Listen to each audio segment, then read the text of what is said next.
Kush e pengon të ardhmen evropiane të vendit dhe kush pranon çdo lloj lëshimi për të ardhur në pushtet? Kritika për rrugën eurointegruese të vendit ishin në fokus në përplasjen e sotme partijake pushtet-opozit.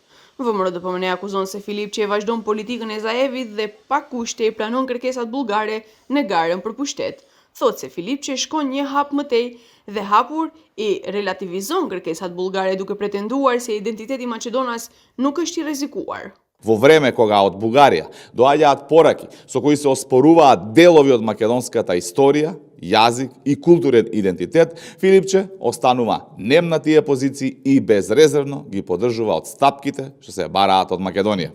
Очигледно е дека за него поважно е да обезбеди политичка поддршка однадвор, отколку да застане зад ставовите и чувствата на македонските граѓани. Македонија има потреба од достоинствен европски пат, но со јасни гаранции и без нови идентитетски условувања. Zotojnë se VMRO-DPMNE nuk do të lejojë kompromise me interesat kombëtare dhe se nuk ka kthim të politikave që sillin ndarje dhe lëshime në dëm të Maqedonisë.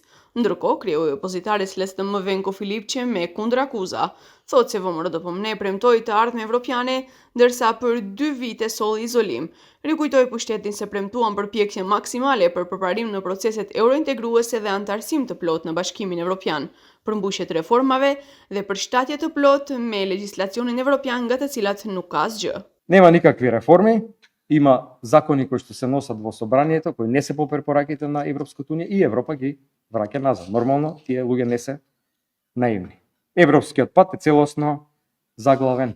Христан Мицкоски ја води земјата во изолација. Регионот оди напред. И тој излегува и кажува, нема да се помрнеме ни чекор, ќе чекаме со децении. Проблемите ги оставаме да ги решаваат децата. Sipas Filipçis, në vend të përparimit në integrimet evropiane dhe reformat, shteti është i bllokuar dhe rruga evropiane ka ngesur plotësisht.